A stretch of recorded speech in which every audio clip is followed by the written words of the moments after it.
If you like this podcast or the previous ones, please consider buying me a coffee at buymeacoffee.com/Frankie'sPod. It just goes to help fund the software and the hosting.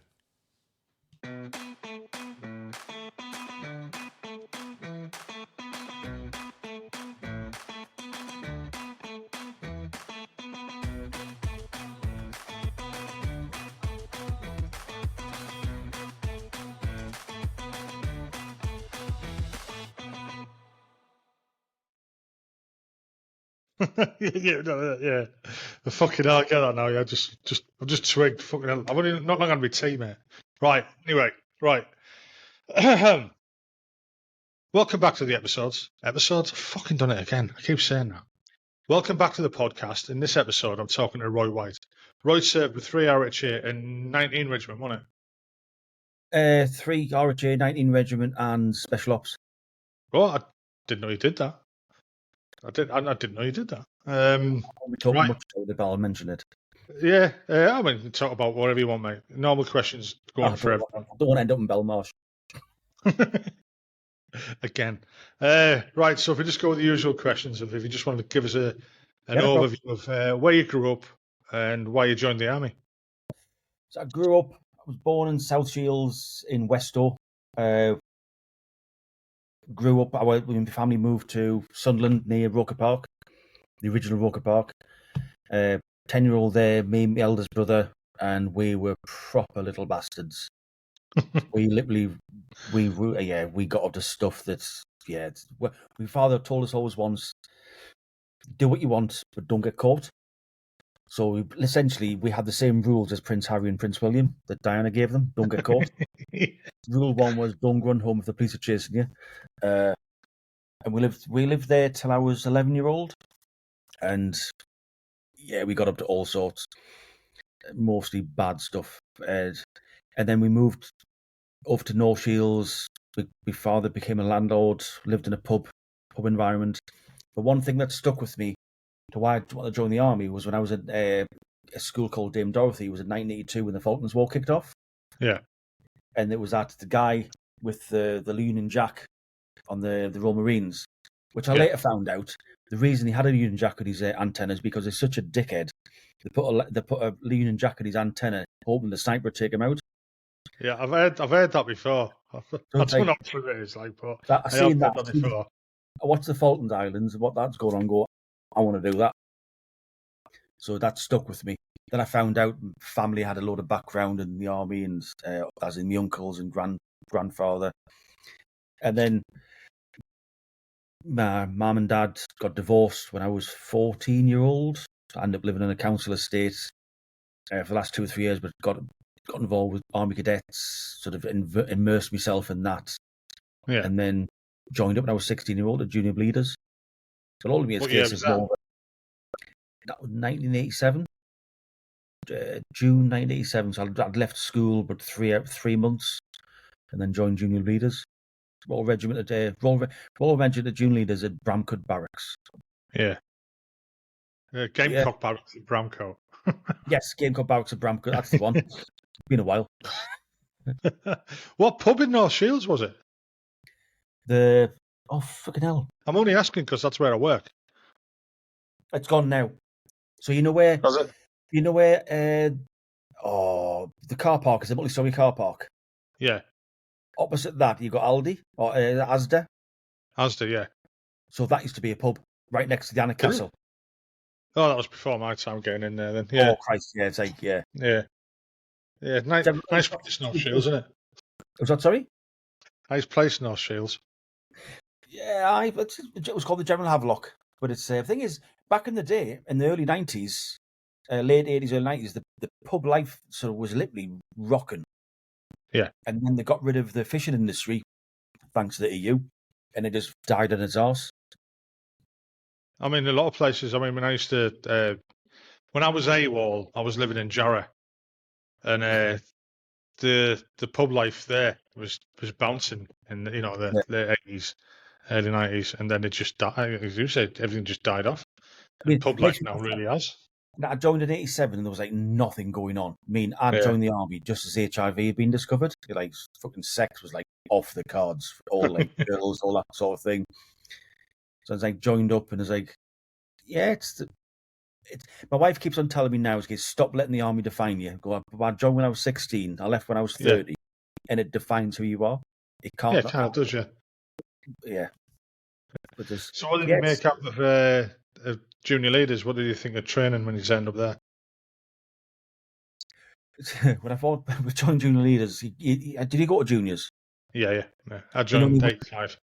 See, when you walk in there and you go up to the gym area and you go through, do all those, jump over the box, blow the trumpet, and anybody get to sound out the trumpet, you're banned. Yeah. Oh, fuck's sake. And then you do all your tests, your physical tests. Mm. And went and do the swimming test. And we're going, right, okay, you're going to jump in the swimming pool, tread water for 2 minutes, and then swim twice around the pool, and you pass swimming test. I couldn't fucking swim. So I was like, jumped in the pool, started splatting around, and the chief PTI's going, can you swim? But no. What the fuck are you jumping for? You told me to. He's like, dragged me out for the scruff of my neck. Then I had to go to the whole of CMSR. I had to go to the gym, to the pool area at 5 a.m, have an hour's swimming lessons, then get out, and then join back to my troop to go and do PT. So sometimes they'd be coming into the pool area. I'd just sit there, wait, and get back in with them. I have to do an hour's session with that, or go and get changed, go to the gym, or go and do what the fuck ever. Jesus. Fitness levels went for the fucking roof. I bet they did. But yeah, I didn't mind it. As the band, we went on strike once because we were pissed off that everybody else was getting to. All the other troops were getting to do their. You had a hobby time. It was a Wednesday. Yeah. But we couldn't do hobby because you had to do the band. So we were like, "Fuck this, we're going on strike." So we stopped playing going in front of the bandmaster and go, "We're done. That's us done." You had to get the troop sergeants round and then negotiated. Okay, then every month, one Wednesday will be a hobby day. So then we've got to do hobby stuff. Fucking democracy. That went down well. But to be fair, it's a case of it was driving down morale. Yeah, but I can imagine it would. Seeing everybody else doing I say hobby. I mean, I was doing. Did I do photography? I think I did photography. Which was, I don't know why. I went to the juniors. I got the junior sergeant, and then we were on the final exercise, and then I learned about out of bounds areas. And the importance of which happened just like later on years when we have sort of late 20s in Ireland, sort of, all right, don't go in out of bounds areas. So we had this patrol we had to go on, and you had like a 2-kilometre wooded area, but it was only like 100 metres wide, but it'd been designated an out of bounds area. I was like, fuck it. What's 100 metres? That would have nipped through. That's it. Double, like, saved ourselves like best part of 3 kilometres, like walk. Yeah. Obviously, we're being watched and got caught and got bust.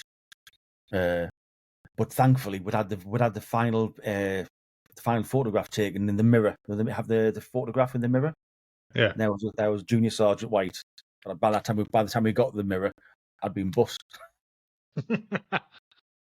What was the band like? I mean, you travelled around a lot of stuff, didn't you? No, I went and got me. I made sure I fucking got out of that. All right. I fucking exited that.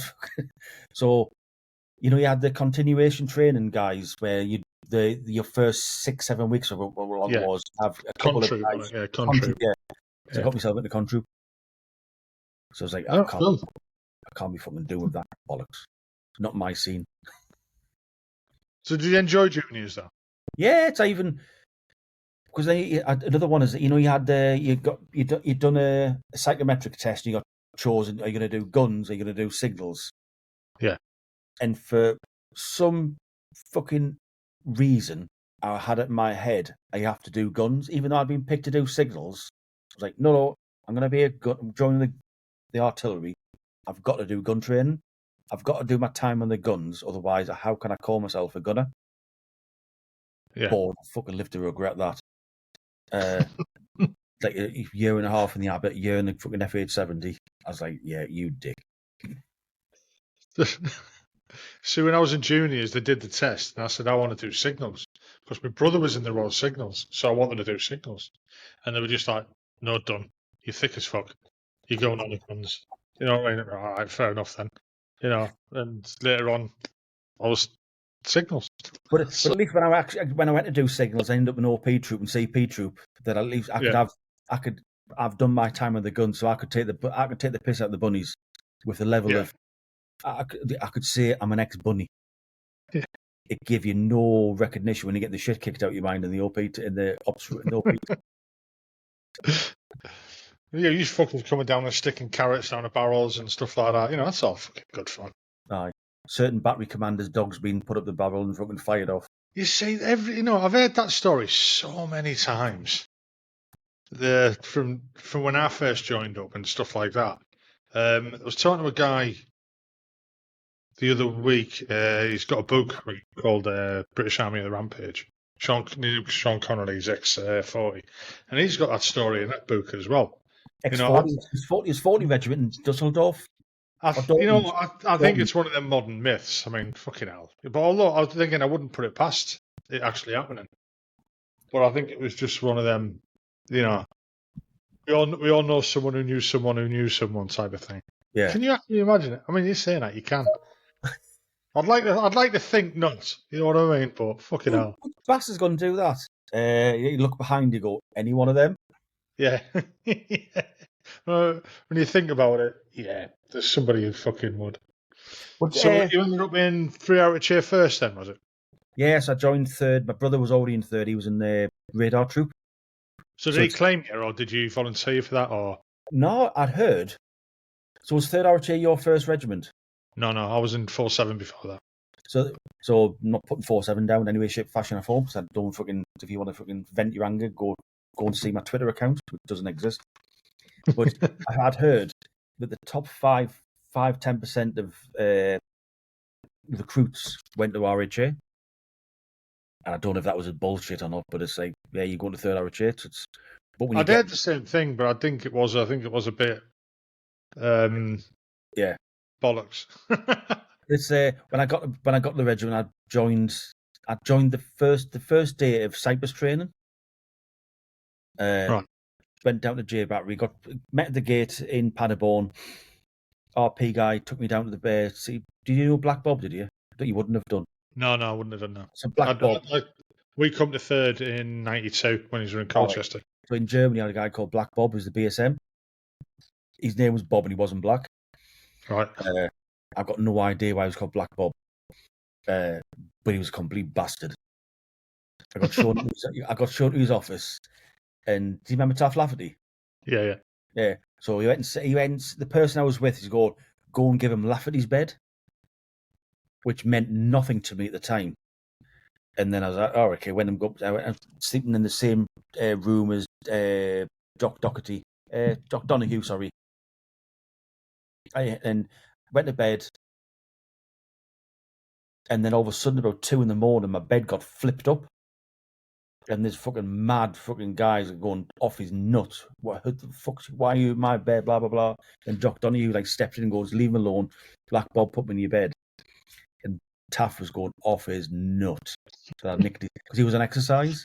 And he wasn't supposed to be back for another week. I was like, fucking hell. There. And I got told when I joined third, my brother had said, do not go to the battery bar. You've got to be invited to the battery bar.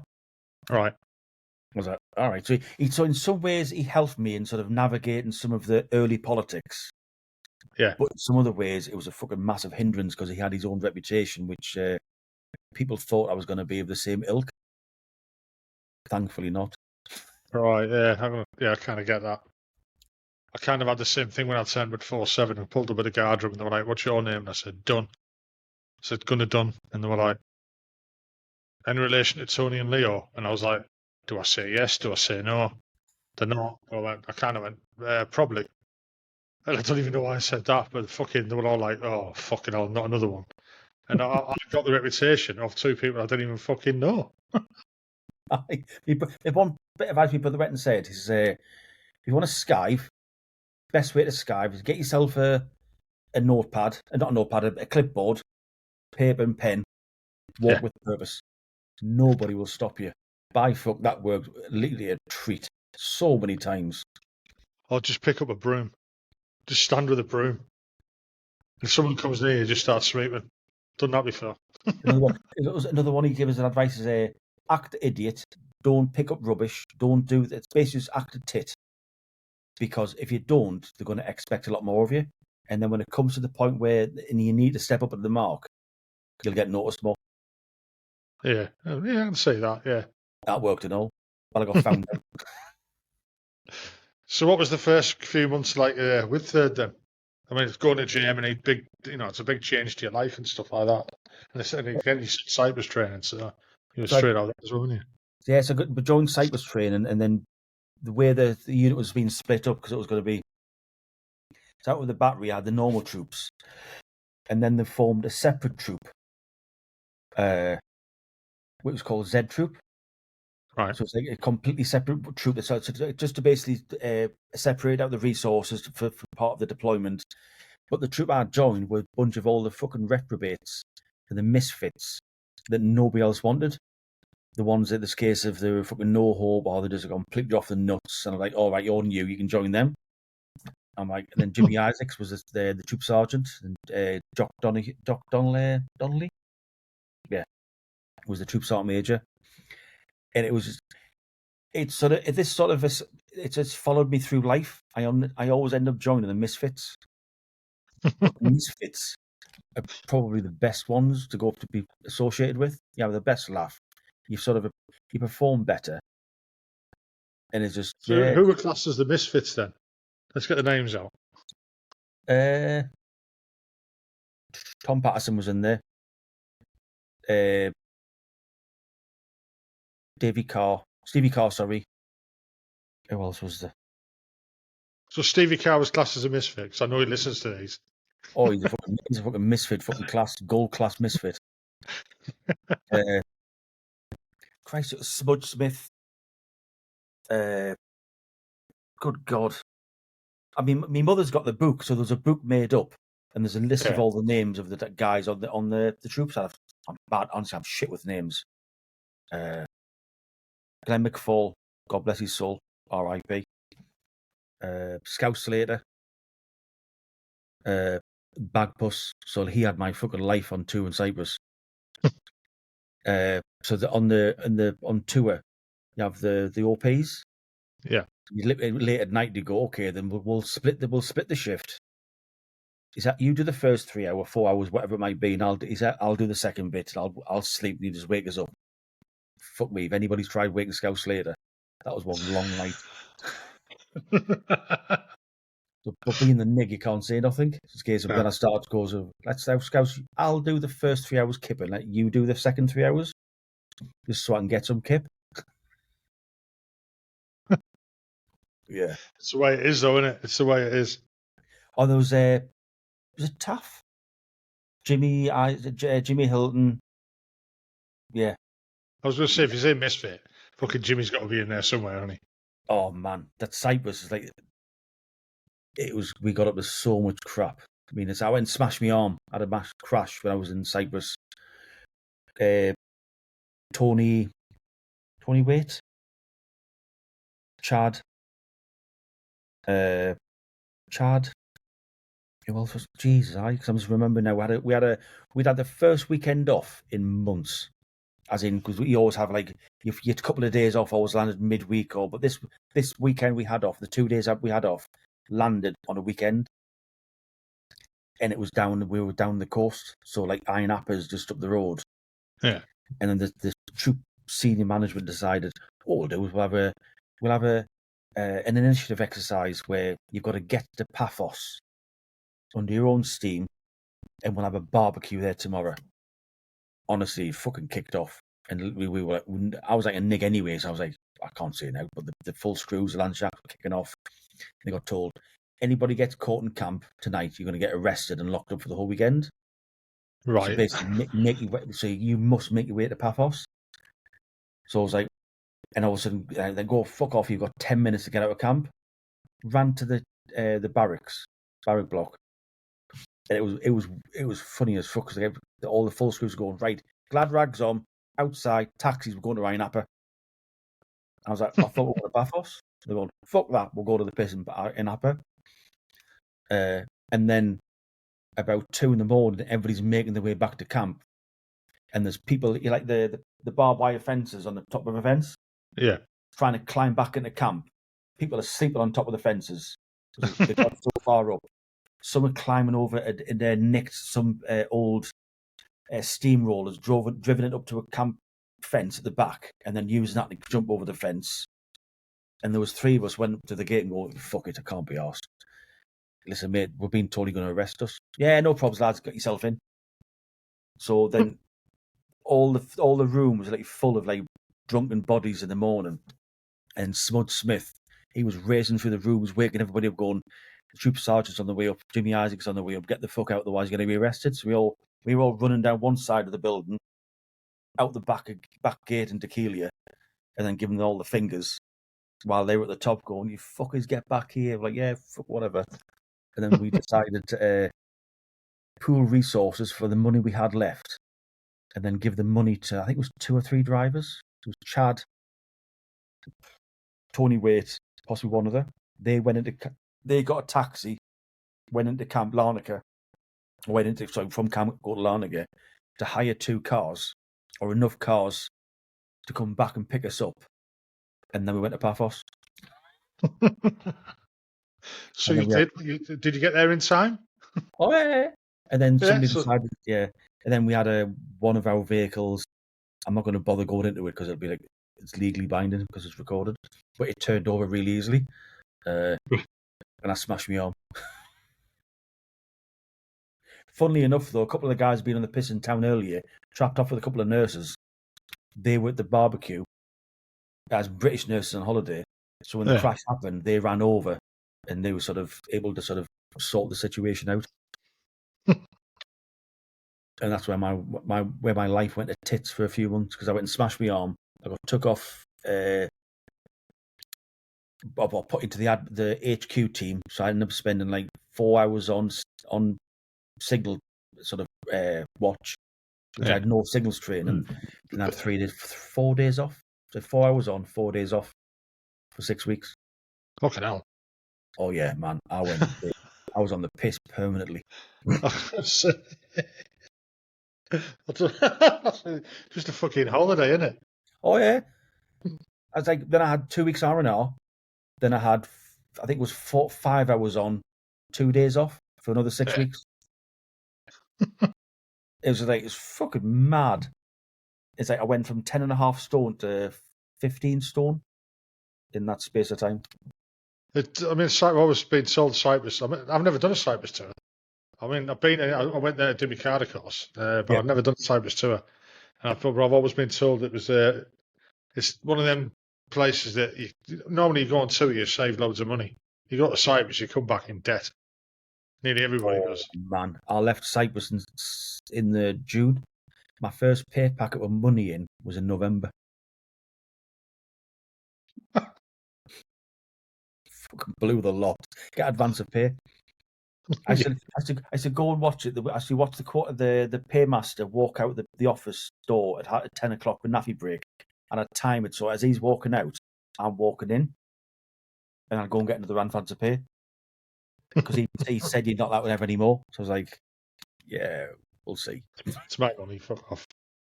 Yeah. So what happened after Cyprus then when he's got back to Germany? Well, I was going through. I've thought about this a couple of times. Obviously, when I wrote about all my experiences, put it down, and I thought about it, and I've recently thought about it again because I've been redoing it and going back into it. Mm-hmm. And I go and do physio for my arm because I couldn't move my thumb. I had limited sort of. I could sort of move my arm sort of like that. Yeah. And I go do loads of physio. And I was chatting with, and I was going to see the physio at least once a week. And she was asking me, how do you do what you want? And she was asking me about my life story and chatting when I got sort of a bit of rapport with her. And then she said, this is your last time you're going to be here. And she'd been telling me to do the exercise. And I was doing the exercise. And I was getting better. I was getting sort of, the extension was getting further. And so you've passed by 1 degree. And I still think to this day that she done me a favour that day. because Yeah. otherwise I would have got IMD, sorry. Then I spent Germany. I fucking hated Germany. I still hate Germany today. I sometimes have to go there with business. I can't fucking stand the place. It just the Why? whole I mean, most young squaddies absolutely love the place. going to the pace and all the rest of it's fine. It's Yeah. just the culture. I can't fucking be doing with it. It's just the culture, the environment, the architecture, the buildings. It's just I find it very, very intrusive, or just something literally just Oppressive. oppressive. Yeah. Yeah, I was like, yeah, I can't wait to get back out. Do you know what? I've never heard anyone say that before.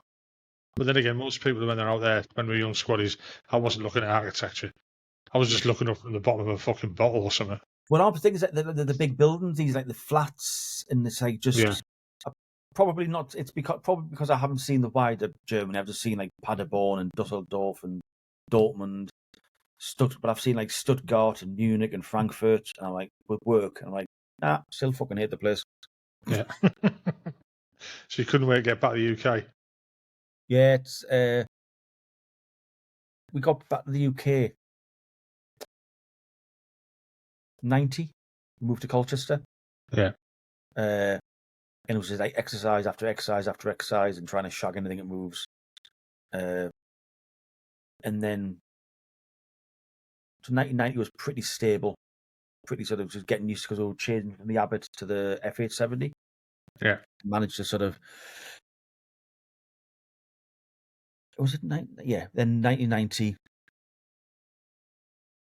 trying to think now because the tours, and then the back end of 1990. That was it. The back end of 1990, the first Gulf War. In 1990, the first Gulf War kicked off, wasn't it? When the Iraq. That was it. We were supposed to be going to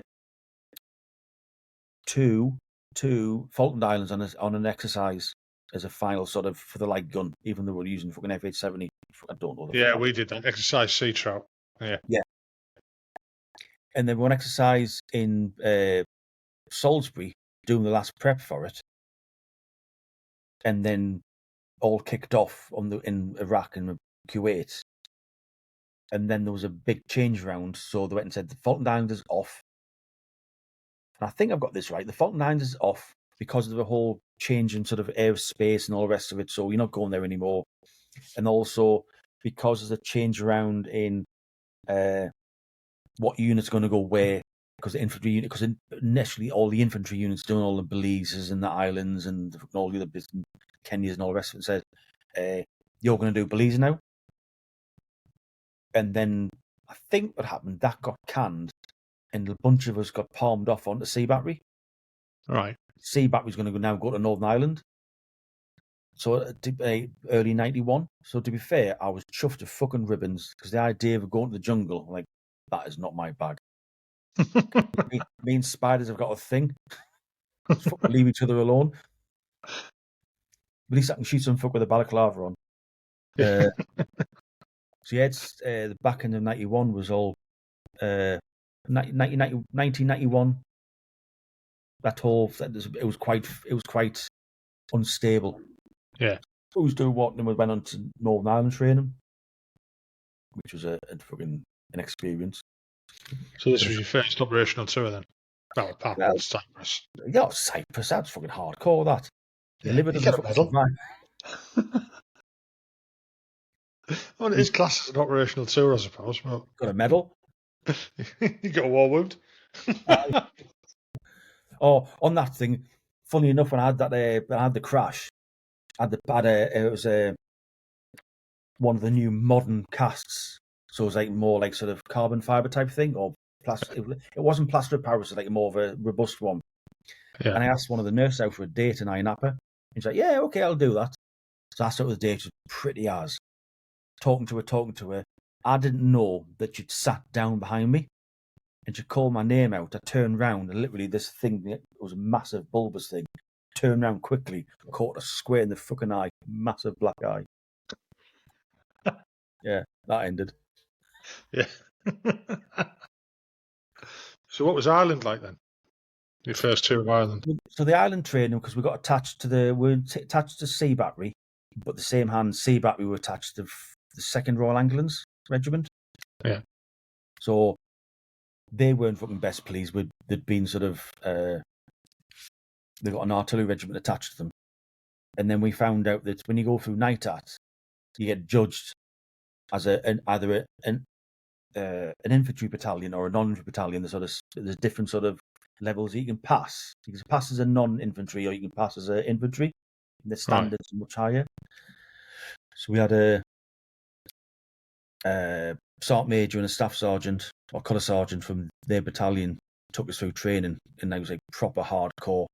And the first we had the sergeant major from 3rd attached to us. I can't remember his name, but I do know he's a. Can I say the C word? You can say wherever you want, mate. Oh, he's a complete cunt. Or he was like gold-plated cunt. He wanted, because I was a young lad, he wanted everybody to have Dana boots, all the Gore-Tex gear, all the gear, no idea type guy. Yeah. And we're like, we can't afford that. That's like 500-600 quid. That's like 2 months' pay. And he's adamant if you don't do that, he's going to charge you one for office. He's been a complete dick. So I had to then go and do the assault course, and he fell off the wall and snapped his ankle. And everybody's ran past him. Nobody stopped. Nobody gave him a fucking bat an eyelid. Got all at the end, and the chief PTI done his nut. You don't leave a man down. That's a man down. This is no man train. Blah blah. I'm going, oh, but then one of the full screens went and said, "Yeah, but he's a dick." Like, all right, okay. We never seen him again. And then we got these 2 guys from the Royal Anglian Regiment. But yeah, once we finished Northern Ireland training, it was it's pretty good. The prepped was correctly. We got up to speed. For a tough tour. Yeah. It's like West Fermanagh. Right. I've not been over that way. So it's all rural. Yeah. And we were deployed to St Angelo Barracks, and then it was between all the multiple commanders decided you had to split. You had two permanent vehicle checkpoints, which essentially like porta cabins wrapped around with a wall, the blast wall, and sort of checkpointing area. So what we would do is we would split the battery split our group into 2. So we had 4 multiples. Yeah. So you'd spend 2 multiples to spend a month at each of the PVCPs, and then the other 2 multiples would literally do patrols between a day to a 7-day patrol around the Cuds. And then after a month, you'd flip around. So it's like the PVCPs, that was like, so the top end events would happen there were, do you remember the old proxy bombs? Yeah. So the engineers turned up to go and build this blast wall in front of ours. So they turned to build the blast wall because we got to Fermanagh just after Derry Yard, when the IRA went and raided the PVCP and sort of raided it, and there's one guy survived because he hid behind the fridge. But they used like a £2,000 or £3,000 bomb. So it's like, okay, we'll build a £5,000 bomb, hexabassin. Is it hexabassin? Yeah. The hex walls. Yeah. It could take like a £5,000 bomb. So they finished that. A week later, there was another incident where there's a fucking £10,000 bomb. They're like, all right, well, that ain't gonna fucking work. And then there was like it was like the later end of the tour. Every day was like a proxy bomb alert. So you're like, we're getting waken up. Well, there's a proxy bomb to the point where you go, yeah, fucking whatever, mate. I'm gonna go sleep. Can't be fucking arse. But because of the Derry Yard thing, they changed it, and so you have to have a team of 4 in the PVCP, a team of 4 on the road, and a team of 4 on the bricks doing the outside satellite patrols, just so you always had a team out. So the thing with the Derry Yard thing, they were all inside. So like they never had an ability to go and counter attack. And then the latter months, because of the proxy bomb threat, we had 1 team on the road and 2 teams out on satellites. And then you'd have 1 sleeping on satellite and 1 sort of patrolling. So it's like it got a bit fucking hectic.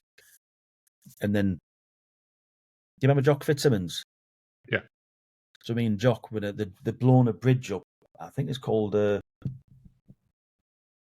Queen Elizabeth Bridge. I think it was that, just west of Enniskillen. And the idea, the IRA had blown it up. We were going to go in, clear the area, get the engineers in, fix it, and fuck off. So the idea is we'd land there first multiple. We'd go and clear the area where we're going to set up operations, and it's going to be this big boatyard. And me and Fitzy been picked to go and clear the boatyard. I looked at Fitzy at the helicopter going, fucking bad feeling about this, mate. Not good. And you're like, yeah, got it. So the helicopter landed, you ditch all your bags out, jump on the Bergens, wait the helicopter fucked off, and then we found that the RAF had dropped us on the wrong side of the fucking river. So we're like, oh fuck. So we're working out after 10, 15 minutes how we're going to get back to the other side of the river. So because it's like a fast flowing river. And as we're working this out, the boatyard went up. It'd been a secondary bomb. Fucking hell. So if we'd been in there, if like that would have been fucking, yeah, I wouldn't be here. Thank you, helicopter man. Jesus. Oh, I take the piss out of the RAF, but yeah, they saved my life. Fucking hell. Yeah. So what did you prefer? Did you prefer the PCVPs or did you prefer the rural side of it? Both actually, because we used to have a right fucking laugh on the PVCPs. We got the point we used to close the gates off at night, and you used to have to get out your car, open the gates, drive through your car, close the gate, drive through.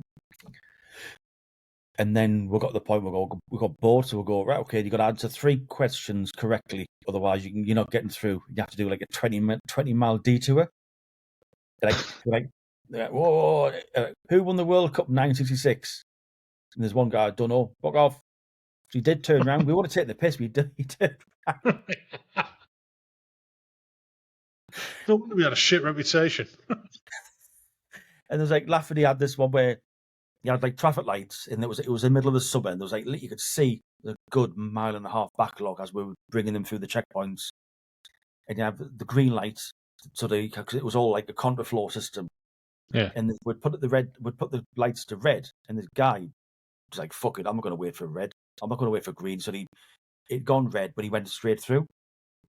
And then Lafferty came out by that. We were losing with shit anyway because people kept on doing it, and he went made and reversed all the way back. And he's like shouting on the radio, "Put it to green." He's like, "That means fucking go. Put it to red. That means fucking stop. Repeat after me." What does red mean? And he was all his young family were in there as well. He made it look a right twat. We'll try this one again, shall we? Funny as fuck. And then there was another. Imagine Shaft doing that as well. Yeah. And we went on one of our patrols. We visited the other PVCP down there. I forget where it's called now. And it's like all sniper screens. And then it was Halloween, and all these cars are coming through. And it's wrong of me. And there's going to be people watching this go, "You sick bastard!" But it was funny as fuck. It's like there's a woman coming back with a kid, and there was a disabled kid in a bucket seat. Right. And one of the guys reached in going, "Did he win?" There was fucking people sliding down the sniper screen, just fucking wetting themselves laughing. What did you say? I shouldn't laugh. Yeah, it was a That's fucking. naughty. But on the patrols, it was still as we'd done one patrol, and we're doing the boats around West Fermanagh Loch, and we jumped out the boats. Police dropped us off. We got on the shore. There was a couple of American tourists there. Hey man, you special forces, and they were chucking really good sandwiches on the floor for the birds. So we were like, "Fuck that!" We'd been out for like 3 or 4 days, but we started eating them. And then there's, "Oh, you special forces?" Is it no? We're the Buckshees. You couldn't get any more Buckshee than us. Hey man, you special. And then what else was there? Feed me. There's another time we found what we thought was an arms cache. You do the Winthrop theory. Yeah. And then we reported it in. Like, yeah, we'll learn from this one. You end up spending another 7 days out on patrol because you have to do the whole code and clear code control, doing all the sweep. We're like, maybe we don't do that again. And then about a few weeks later, I think it was near the end of the tour, there was our bricks walking down this country lane. There was like the brick either side of the lane in the woods area going parallel. And we were doing a rolling vehicle checkpoint. And one of the lads, that was Billy Kerr, he's like, there's a wire in the hedge. We're like, what the fuck? So we walk back and like we can see that the past 300 or 400 meters of the wires there go all the way through. It went around this big bend in the road, country lane. Like, we got the hedges either side of it. Yeah. You know, like usually you see Saturday and go, there's a fucking culvert down there. You're like, right, should we call it in? Well, we know what's going to happen then. That's like we're going to be here for at least another week. Or should we reroute? In which case, somebody will find one of them. The multiple commander will know what we're doing. Then he'll call it in. Or option 3, should just fucking cut the wire, cut a fucking huge chunk of it out, wrap it up, ditch it, and then go past it. And as we get closer, it'll confirm. So there's a fucking keg in the culvert. But we'll cut the wire. But yeah, we'll fucking keep on going to leave it. Let them fucking sort it out. Very professional. But I fucking totally agree with you. It's like, I'm not fucking staying out here for another week. Is it cannoli? The fuckers, there was a fog. There'd been a really, really close fog, and the IRA rang up the police and the Cannoli train police station. The Cannoli police station's like literally 20 metres away from this bus stop, like the bus shelter. And the IRA phoned the police and said, we've planted a pipe bomb on top of the bus station, on top of the bus stop, sorry. UC's like, and? Your fucking problem. You put it there, you fucking get it back. It could be a bomb that kills somebody. You fucking put it there, your problem. It was there for days until the weather moved in, and the IRA went and collected it again. That was nice of them. Then it was like another one in Cannoli. We found out this farmer, that cunt, had connected his. They used to wire the fences up to the live mains. Right. It's like so you piss on if you piss on a live wire, it fucking hurts. Yeah. So like fuck it. So we found out there's a transformer box. You go down the fence, you'll find the box where it's all hooked up. Turned it off. We went back to his front gate, down his bottom of his drive, and then connected his fence to the gate, and then turned it back on. So it's like he had a full power going through his metal gate. So when he had to drive down in the morning to open his metal, he'd get out his Land Rover or his car, his 4x4, get out and go to the driveway and open his gate. So we were all sat, the full multiple sat behind the hedge opposite his gate on the country lane. He must have got chucked about a good 6 or 7 meters. Funny. So we all got up, chuckled, and fucked off. Those are little things to keep you happy, innit? Oh man, that whole tour was peppered with things like that.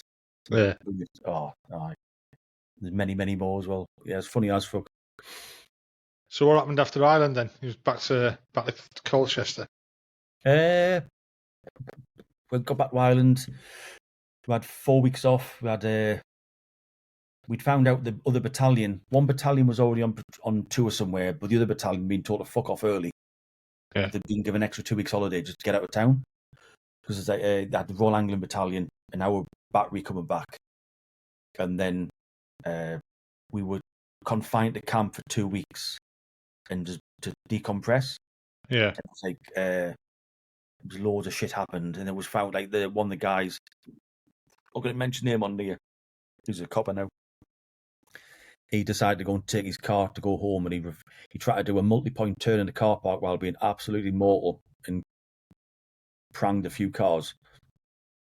They called the RMP in, and the RSM told the RMP to go and fuck off. It's his camp. He'll sort it. So literally, as long as the guy paid for the damage, the problem went away. That was the sort of level of sort of coverage we had, just because the last 6 weeks of the tour got a bit rough with all like proxy bombs and shit like that. But got back, joined the regiment again, went on sort of the usual training, because I think the other part of the regiment had gone to Belize, so we all like go back on the soldier plane, do the usual fucking you go back, come back off tour, and you go and train to get back up the army, your sort of your artillery skills. Yeah. You get sold that fucking line. You don't go back to Ireland for another 18 months because it's against today. You have to have that decompression time. then because we got back in the November, December, and the August, we got told, July, August. I got married in the May of '92. In the July, August time, we got told we're going back. As I say, we joined the regiment in December '92, and you were in Ireland then. Yeah. Yeah. So we went back in October, November '92 to, I think it was April, May '93. Yeah, that's when he's all started turning back up. And met us a lot. We were all there like, hello. South of Mar it wasn't as severe as I think it was more intense because it had its own thing because it was South Armagh. Yeah. And to be fair, we got mortared in. I forgot about that. We got mortared in Fermanagh. We got mortared in South Armagh. The police station did, and then we had a couple of quite intense moments when we were trying to get people trying to blow us up. We got on the not the Violet Joker. What was the other one? The big one. Just carrying you back. Sifter. Yeah. What was the one we had the earpiece in? I think that was Sifter. Yeah, it was the one we got the high pitched tone. Yeah. We were around the drum and tee ball. You could see the dickers, and we were getting the high pitched tone. It just so happens the lad that was carrying that device, he was a bit of a dick. We were like telling him just stay where you are, because obviously you have to stay standing up because you're breaking the connection. And they were like literally fucking free running between fields, practically sort of fucking free jumping the fences. Because we had to go and then because the chopper was coming in to get us, we had to go and change the chopper location a couple of times. A few things like that. But I've been thinking about it because I'm redoing the sort of that book thing. South Armagh was pretty much event free. I had the odd event here and there. I got promoted. I had the Camlock Mountain, which is a bit of a skive. Yeah. I see. When I was on Camlock Mountain, overlooking Newry, and you had the big cameras. I mean, these things you could fucking see all sorts.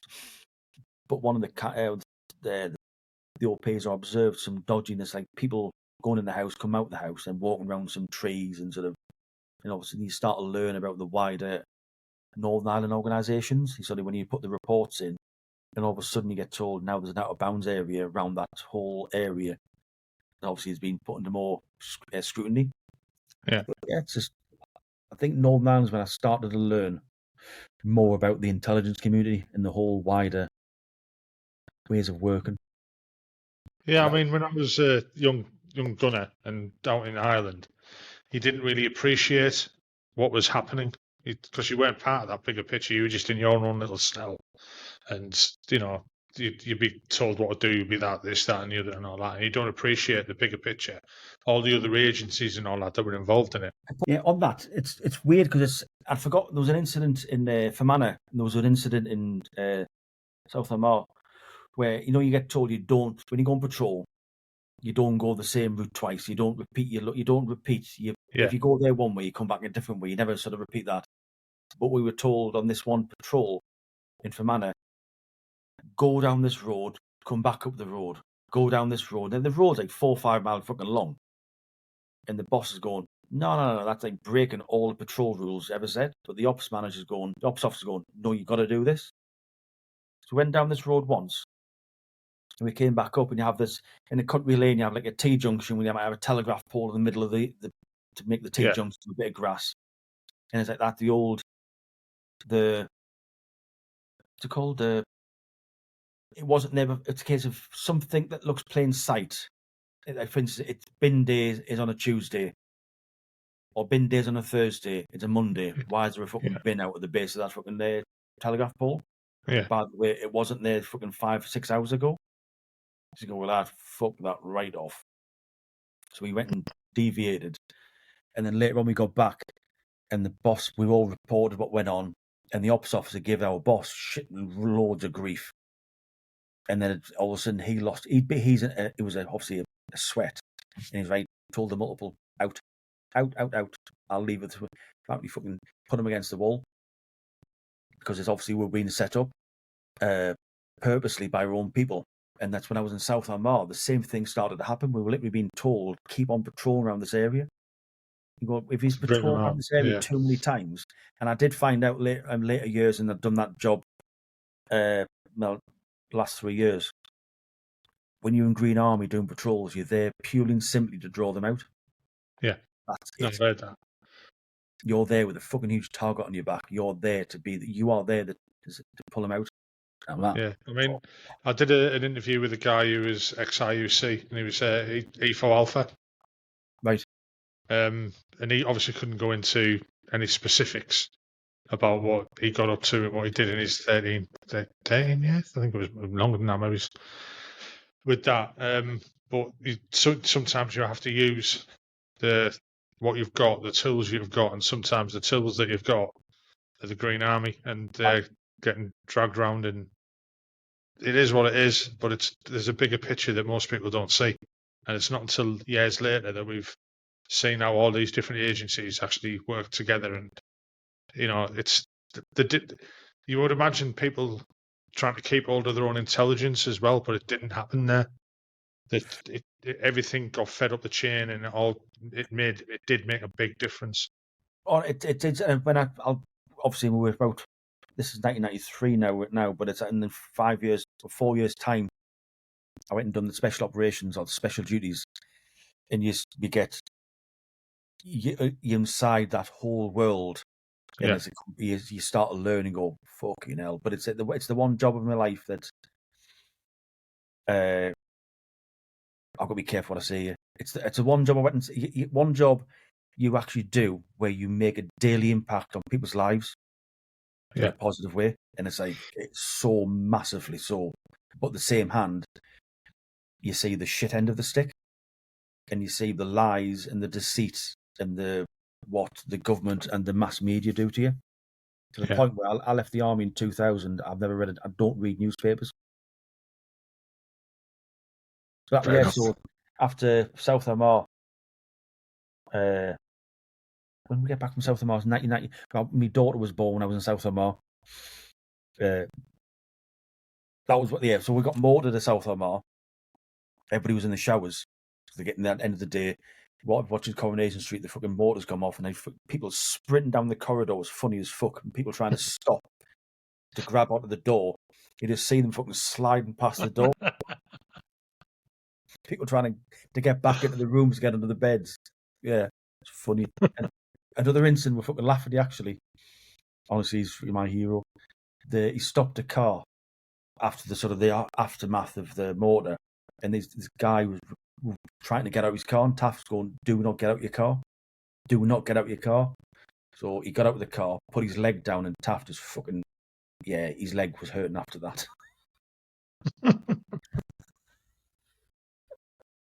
I'll just shut the door. You what? I'll just shut the door.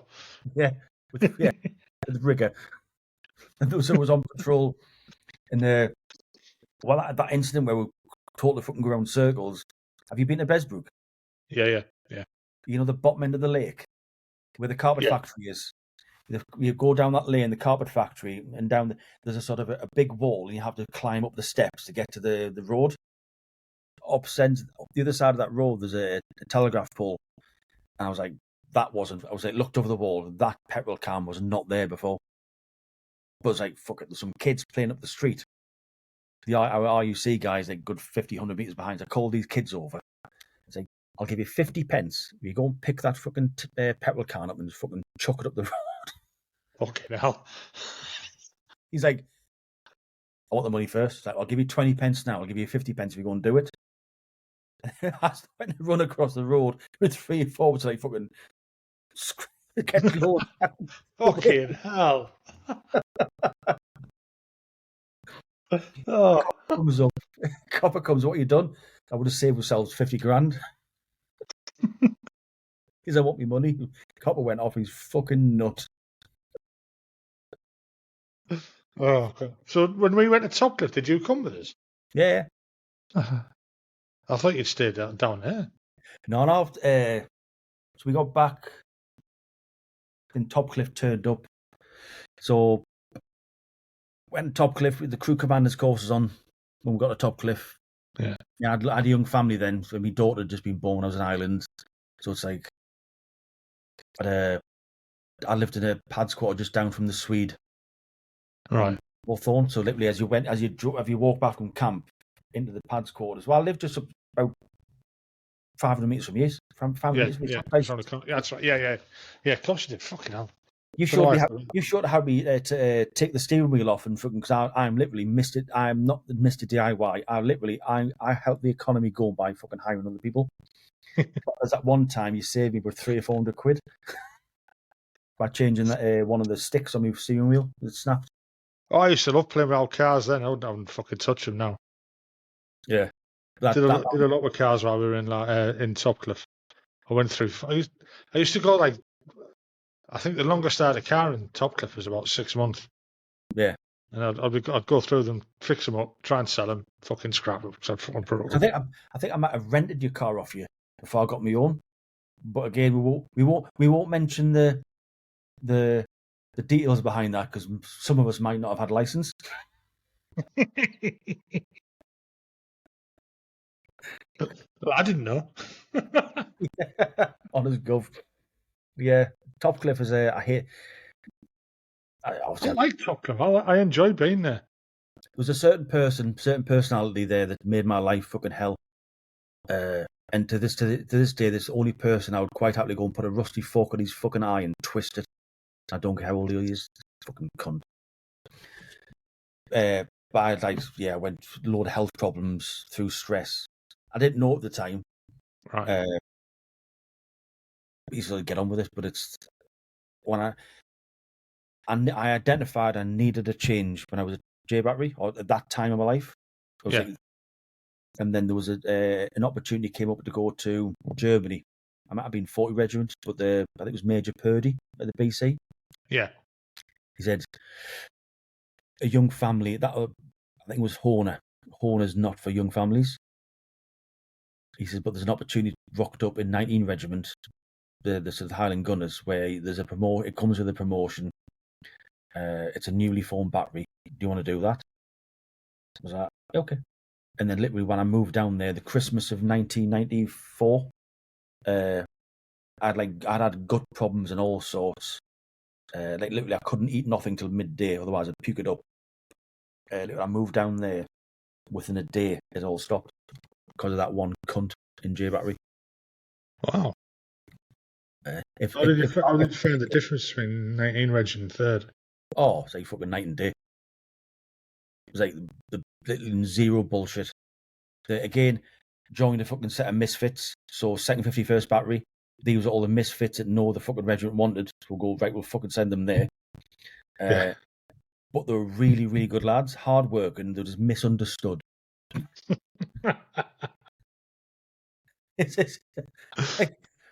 They work hard, play hard, but didn't particularly like the rules. Right. But honestly, it's once you put a set of misfits together, they bond better. And it was 2nd 51st Battery. Even the battery commander was a fucking misfit. He'd been shagged about that much. He'd been sort of he's a New Zealander.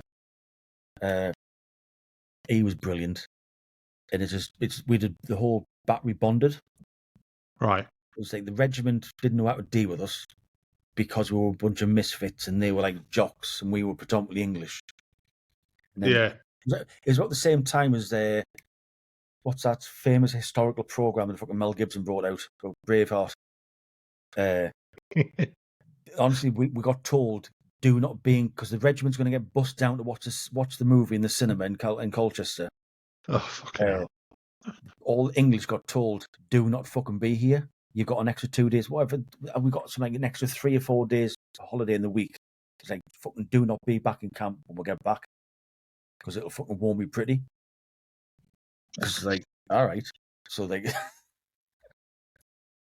they all came out from Jeep to fucking kill any Englishmen in front of them. But they were canny enough. See, I was attached to 19 Reg in 95 when he went to Bosnia. I didn't know that. Oh, yeah. So I was on me. When I got 19, I got asked, what course do you want to do? So I want to do my deck signals, deck commander's course, signals. Yeah. So I got it. And I was like, it was like an 8-week course. And then the May Day bank holiday. I can't remember if it was the last May Day or the first May Day bank holiday. I was at home in Colchester, and there's a fucking rattle on the door. It's like, what's up? A couple of lads at the door was like, fuck off. I'm on a course. I'm on a long bank holiday. Just piss off. Now you've got to come into camp. Like, fuck off. Just leave me alone. No, the boss has told me you've got to come in. Like, no, fuck off. We're getting crashed out. I don't give a fuck. Piss off. You're lying to me. Look at CFAX. All that. Let's check CFAX out. Artillery Regiment Chalky and crashed out of Bosnia.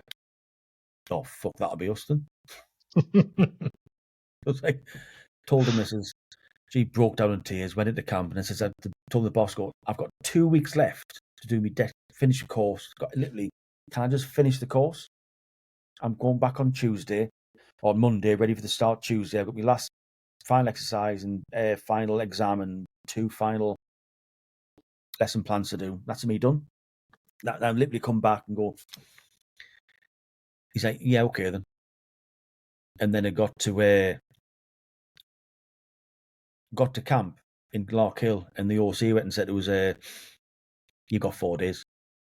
You can either come back, go on tour, come back and do the whole course again, or you got 4 days to cram the whole fucking lot in, and we'll open up all the reprographics lessons and all the resource. You'll have 24/7 access to everything. But if you fail, you fail. I was like, fuck it, let's do it. Fucking hell, that's a bit. It's not an easy course, that, to be honest. No. No, I did it. I never got to that height. I never got offered the course anyway, so fuck them. You get to do you do some lessons at the first week of the course, and you get the test on the last week of the course. And if you fail it, you fail the course. If you fail any test, you fail the course. Yeah. And it was fucking, I don't know how I fucking winged that one, but yeah. But it taught me a lot of life lessons on that one. Then I was driving back home, seeing all the white wagons on the M25, going the opposite way. Then we went into Bosnia about 2 weeks later. And then Bosnia, I fucking loved. Oh, that was the best tour ever. Got crashed out. Garaged. Do you remember the old Colonel Bob incident with the Devon and Dorsets? Yeah.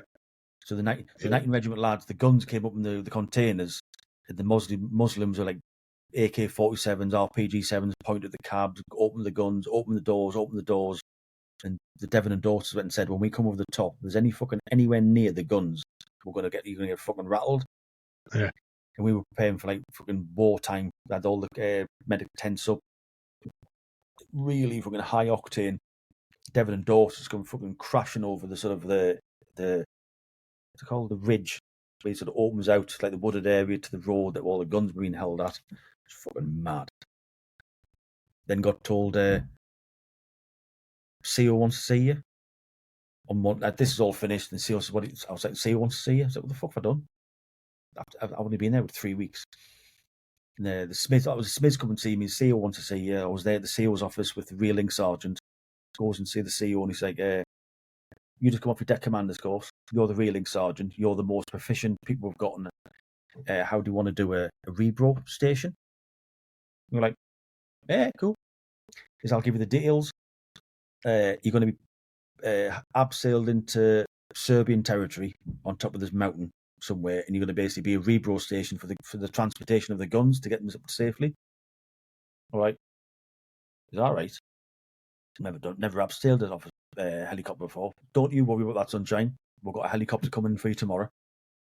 However, you might want to go and write your last letter, because there's a high chance you're going to either captured or killed during it. And we're like, all right. Still want to do it? And we both going, yeah, cool. Fuck's sake. Yeah.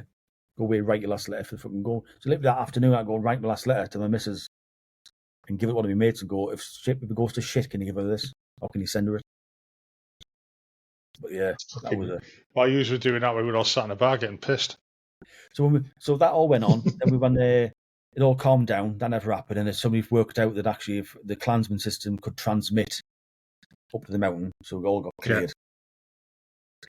Then we fucked off on R&R. And I think it was, I can't remember if it was Garage or Srebrenica folded around the... Srebrenica. They never got a Garage there. Yeah, so our R&R player landed at Bryce Norton, and there was me and 3 other full screws.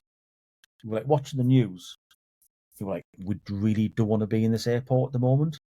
So one of the full screws, Gaz Day went and got a hire car. We jumped in the car, and as we were fucking off, the officer came out basically saying, "Come back." We were like, "Fuck that," because there's a possibility we're all going to get dragged back. Yeah. So, when we deployed to Igman that morning was when I was supposed to be going on R&R, and we'd been in a bar the night before and fucking leathered because we were off. That's it. First day of R&R, hammered from the bar. Your 2-can rule and all that. And they came, woke us up, fucking early doors, and said, "Right, get your kit, we're deploying." We were like, nah, we're on R&R, mate. There's 3 of us in the same corrie, mate. We were saying, we're on R&R, not us. Where we had split? No, in GV. Oh, Goni Vakuf. Yeah. So literally, we must have passed each other the night, because I was at Goni Vakuf, and then I went R&R from Goni Vakuf just as that Srebrenica landed or kicked off.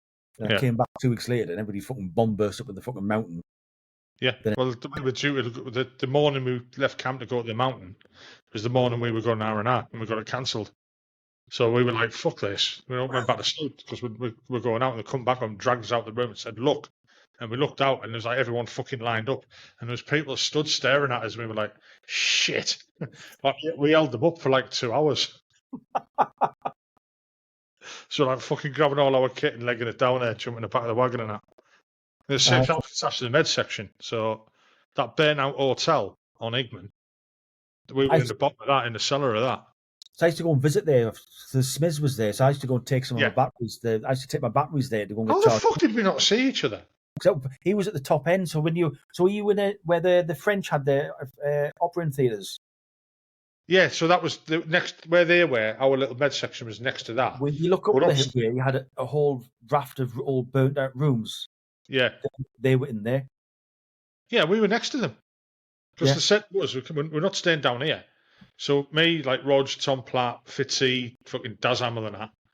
We went round and looked at the rooms and seen which one was like. There was no plaster on a fuck all like that on them.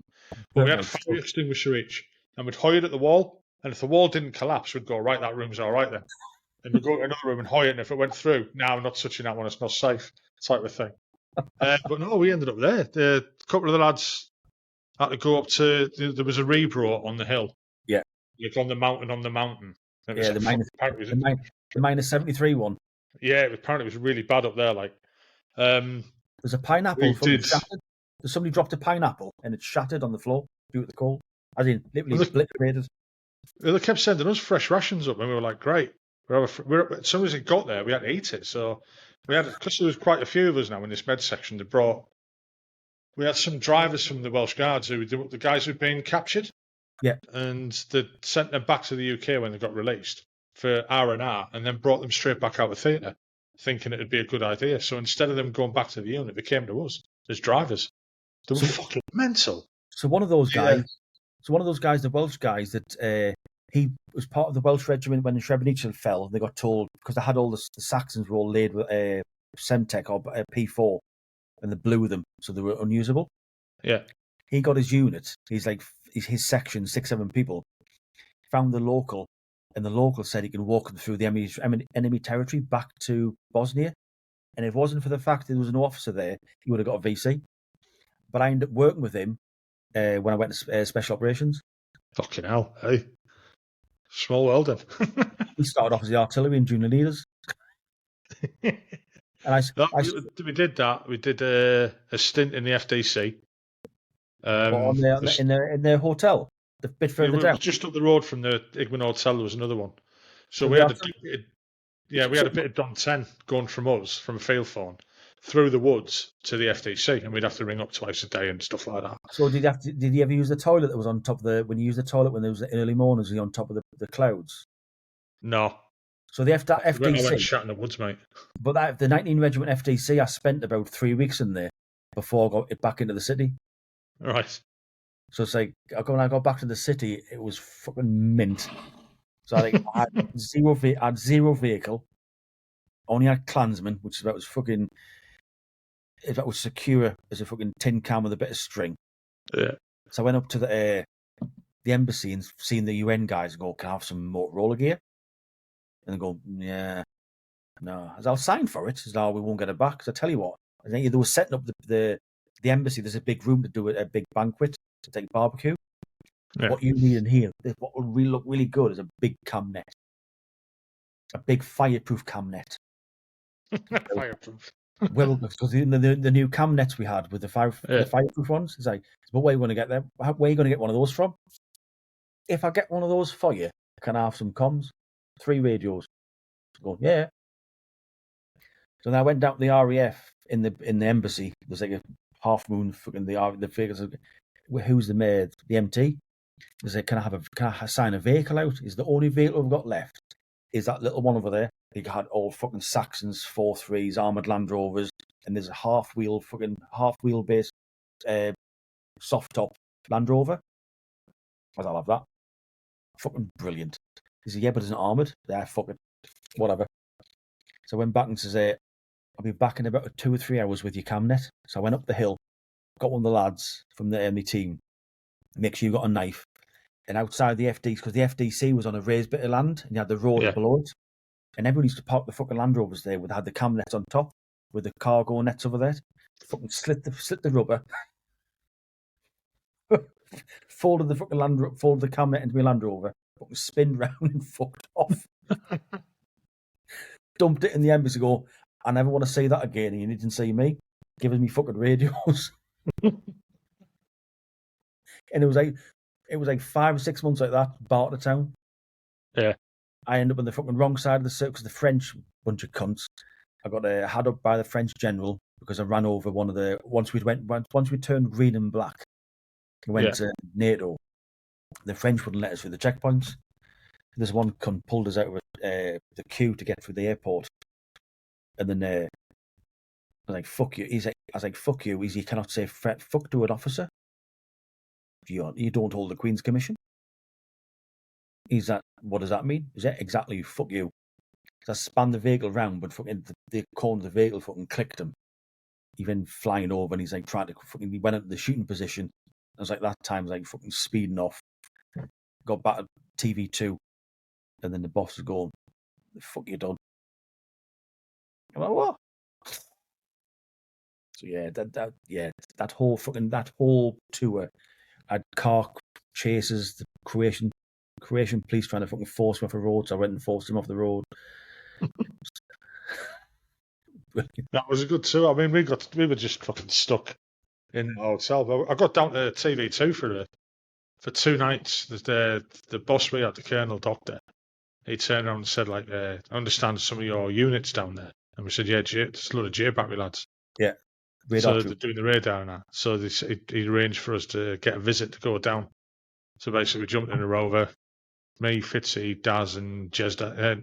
Me, Fitzy, and Daz drove down there. Walked into the building. Went, hiya lads, and they like looked at us and they just went, fucking hell, we look like tramps. We hadn't like had showers for fucking months, and you know what I mean. It was horrendous. We stank to high heaven. It was great. We had 2 nights of getting to know the lads again. Let's say, fucking hammered. It was a good night. It was a good couple of nights. Yeah, it was a strange old place, that old Sarajevo, and that. We've been, stuck on that hill, and then while we were down at seeing the lads at TV2, they said, do you just want to come into Sarajevo? And we said, can we? They said, yeah, we'll get you the vehicle. You've got a vehicle, haven't you? We said, yeah. Well, we'll get you an interpreter, and you can fuck off down at the town. No weapons. Took his weapons off us, and off we went. Went down, had a pizza, a couple of beers, had a walk around the town, walked back to TV2. I set up a tour company. So it's like, by the end of the war, it all calmed down. People coming in the droves. So I used to go, I'll take you around the town. That's 40 Deutschmarks. I was 20 Deutschmarks a day and 40 Deutschmarks for the night. But you buy your own drinks and all the rest of it. I'd made a fucking killing. As like anybody came up, was, I've heard you do this, and the fucking Battery Sergeant Major came in. He's, Chalky, I hear you do a good tour. Oh, sir, I don't know where you've heard that. He's like, fuck off, come with me, sunshine. He's like, how much you made? It was 1,000 Deutschmarks. He's like, no, how much? 1,500? He's like, you're going to give 1,500 Deutschmarks the battery funds, and you're going to fucking buy a T-shirt, and you're going to buy a memento. I was like, can I source the T-shirt and the memento? Because I knew some of the guys on the stalls in the Sarajevo markets. He's like, sir, I'm just using your advice from when you were in Belize and you were fucking charging the Chalkies 5 shillings a shot for the bus service, which is free. Says I took your sort of enthusiasm around for entrepreneurship. Fucking why not? Yeah. So we got back from Bosnia then. I mean, back to Colchester. PTSD. Yeah. Right. That's like. I mean, I had PTSD after the first two Northern. The first no tour, second Northern tour sort of nullified it. Bosnia really fucking amplified it. The old losing your shit to the smallest thing. Yeah. And is that how you noticed it? Yeah. As like if you could go and fucking take my house off me now, couldn't give a flying fuck. You go and drop a bit of litter unnecessarily, and I used to lose my shit. But yeah, after Bosnia, that was 96 was pretty normal. We had a couple of tours, not a couple of tours, exercises, normal shit, exercise shit. Then the end of 96, 97, it was the beginning of 97, we had one of these fucking exercises straight after New Year's Leave. Right. It's like I've got out with the car at 3:30 in the morning, Colchester car park, and going, I've had a fucking enough of this shit. I want out. I want to do something different. So I went and applied for special duties. Went and applied for special duties. Done all that. Passed that. That was pretty intense. And I'm not, for obvious reasons, I'm going to gloss this over. But if I could have done that job for the rest of my life, I would have done it hands down. But you can't. You have to do 3 years. Maximum you do 3, then after 18 months off, and I'd made enough senior enemies in the regiment to know that I was going to get bus if I went back. So I was like, that's me fucking done. So 2000, I got out. Went for it. I'd done all my resettlement courses while I was in Ireland. Picked IT. When I was on leave in May 2000, I thought I'll go for an interview. I'll put in for an interview with, remember your move? I don't know your move. For them, just as an off chance, here's just a learning experience. Went for the interview on a Thursday, and the Friday they rang me up and go, yeah, you've got the job. Contractor, can you start Monday? Can I ring you back? Like, fuck. So I rang the boss, man. Told him the score. He's like, yeah, cool. You've handed everything. I've got nothing to hand in. All done.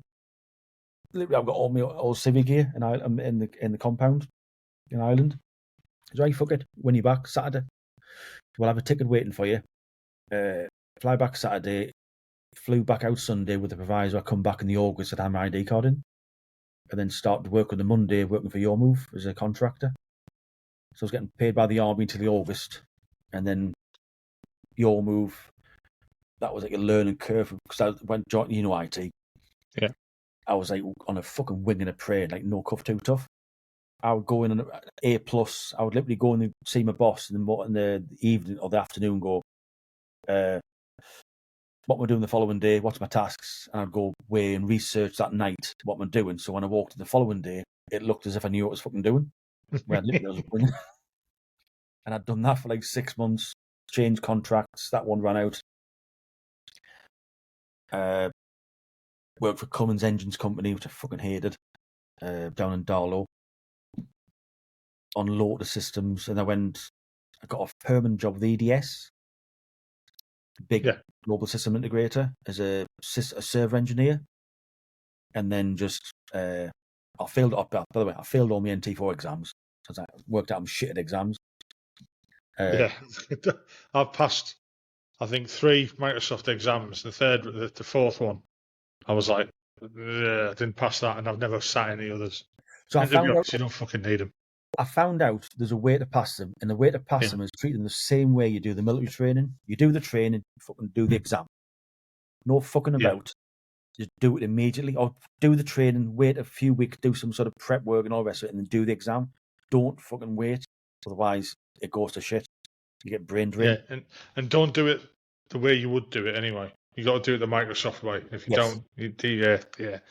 And we all know that that's not always the fucking case. Yeah, Microsoft So ways. how did you find the transition from green into civvy, resettlement wise? There's a lot of people I've spoken to who have had difficulties with that. So within 6 months, a year of leaving, getting the civvy street, my wife said I want a divorce. Obviously, I've been away for so long. I was like out of 10 years of marriage out of 10 years of marriage, I think I was home for like 2 or 3 of them. Hmm. So it's consequently, I'm with a Marmite person that comes anyway, never mind fucking living with me. So that went to shit. It went into a really seriously bad divorce. I mean, fucking V bad. It's like, yeah, won't bother going to that one. But I just knew it. It's like I had me, myself, and I. There's no military sort of backup. I didn't see as a military. I didn't see the Safa or who were the other ones. The fucking. As far as I see, I had no backup plan. It was like me. I had a backup plan to become a mercenary if IT didn't work out. So I had a couple of 2 or 3 ID cards, or 2 or 3 business cards for my days in Ireland, to go and join the circuit, becoming like a diamond mine mercenary. Yeah. If IT didn't work out, but and that's when I met Mr. Wine. Got me through everything. Then my friend, one of my colleagues, went and says, "Go and write a book." And the biggest thing that got me through, I think, is going writing it down, go and put it in a book, and just get it off your chest, get it out your head, and just basically spill it out. And I like the idea now. We promote talking. Yeah. Because talking about it, fuck me. Like I used to go around my brother's house on a Friday and have some beers. He's done 22 years, and that got emotional quite a lot of times. Where you literally go, and you have to do the talking with somebody who knows what you've been through, because otherwise there's no connection there. There's no empathy. Yeah, you need that connection. They can be try as hard as they want for empathy, and bless her, my ex-wife put up with a shitload. The amount of crap I used to give her, like with all the one of my last 3 years in the army, when you do that job, you become such a dick because you're so confident. You become a dick. And there's a lot you can't share about it. So you can't tell your spouse about what you're doing and stuff like that. So she knew that I couldn't talk about it, but also like I taught my daughter about the third party, like the third person so when you talk to somebody, you've got to be aware of who's around you. To the team, my daughter went and said, Dad, I went to school today and I got asked, what do your parents do for work? I'm like, what did you tell them? And this is when I was in sort of the last 3 years of my career, and they're going, I just told me you're a postman. I was like, all right. Why did you say that? Well, they don't need to know what you do, do they? That good girl. About a year and a half later, I haven't spoke to her in 20 years. Oh, fucking hell, man. That's how bad the divorce went. Oh, shit. That's not good. That's not good. So yes, I kept I kept my personal life and work life completely separate. So there was like points in, maybe it was one evening when my wife sat next to my door in front of me going, give me $3,000, you can have her. Because she knew she could weaponize it with the CSA. Yeah. Then I had her and my brother coming in, kicking and punching me, trying to fucking get me to retaliate. Because she knew as soon as I retaliated, therefore I'd get locked up. Then I had the police turn up one day going, oh, she wants to fucking do this and do that. And they sort of, we know what you used to do. Like, I had 6 coppers at the door one day.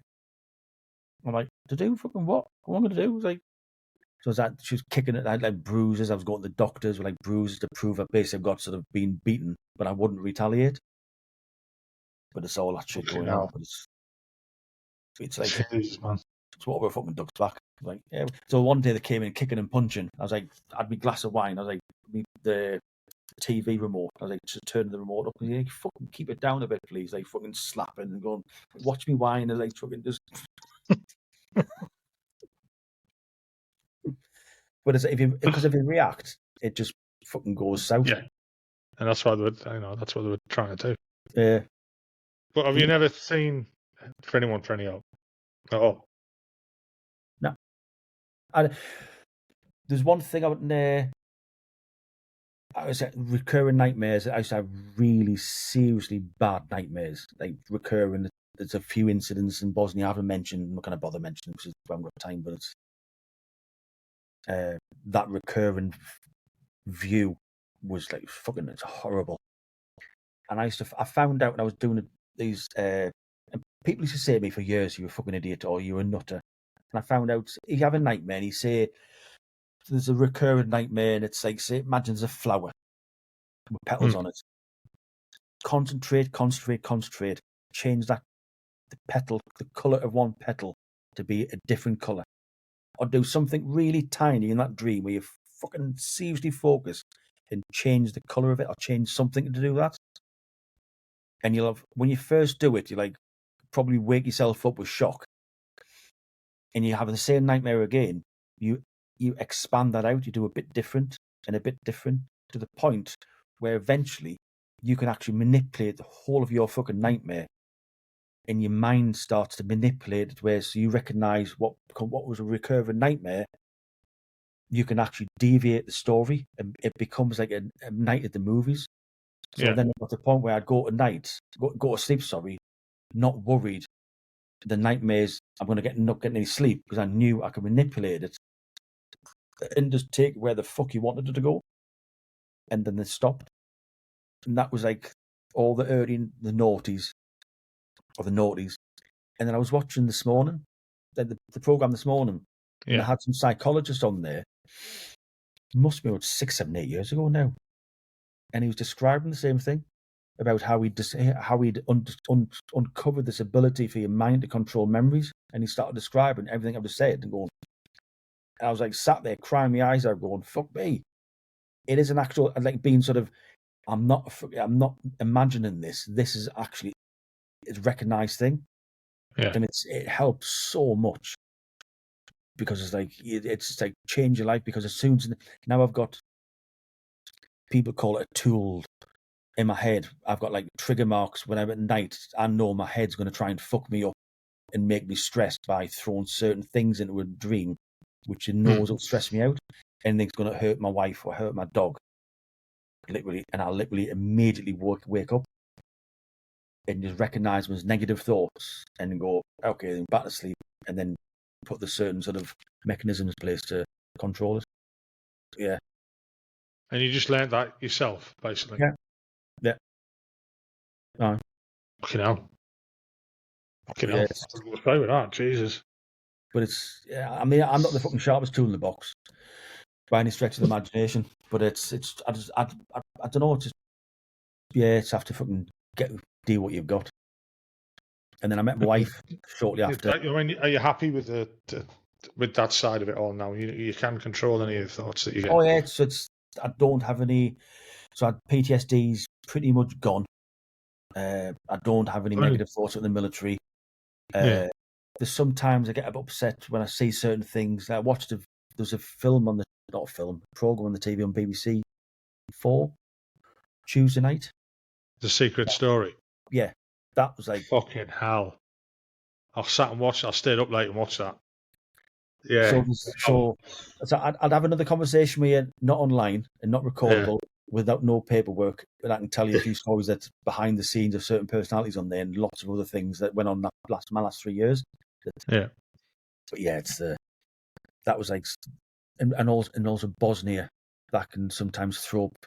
On holiday, I went to Mostar, went back to Mostar because we done a trip to Mostar protecting 9 Diamond. Yeah. And that Mujahideen guy got shot by one of the British soldiers. By the light infantry. Yeah. So the 9 Diamond were coming in the country to support a charity, so we got asked to go and protect her. Yes, we had to take all the UK stickers off the vehicles, didn't we? Yes. And pretend we were Canadian if we got stopped. That's right, yeah. So we went to Mostar, like Mostar High Street, and it was all bombed to fuck. It was like the front line. There was like little cubby holes to get through. Went there with her and Martin Frizzell. So I went back on holiday about 6, 7 years ago. Sat having a beer at the same spot I was stood with Martin Frizzell and Diamond, and it's full of tourists. Like, this is mad. And it's one of the places I want to go back to, but I also don't.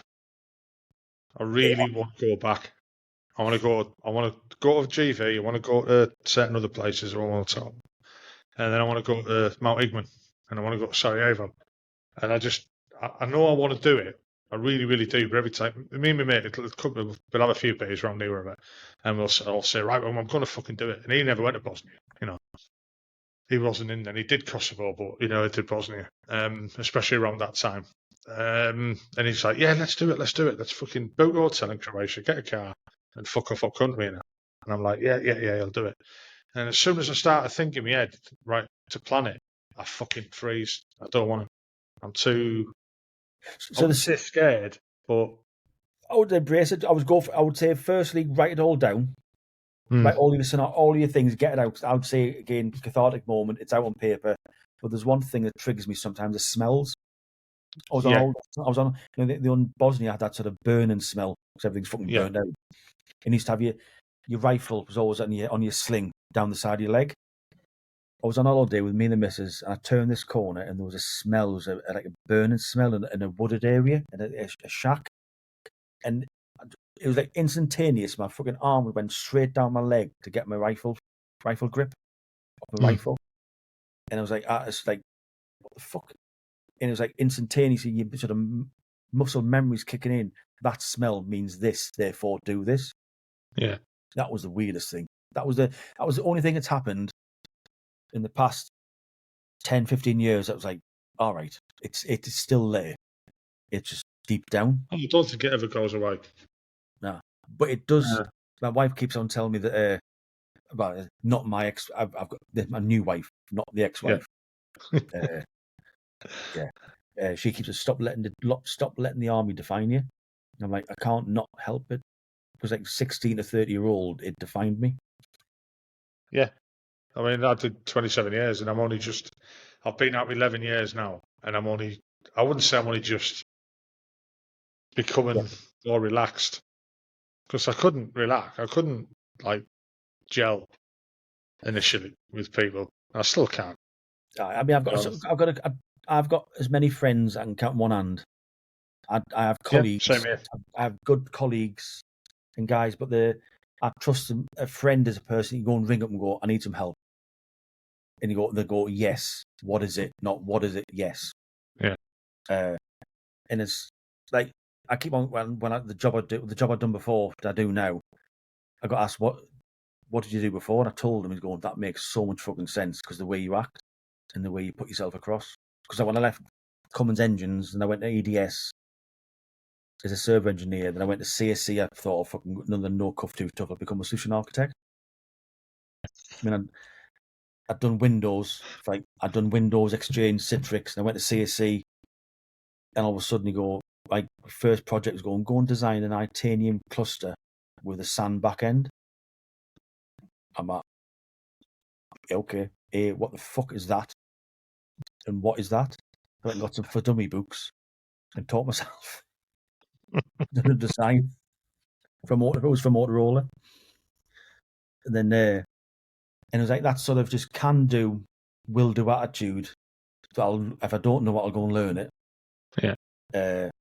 That sort of thing because it is like IT now. It's all about continuous learning.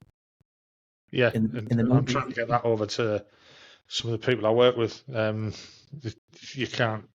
I had lads that were working with us, and I arranged for.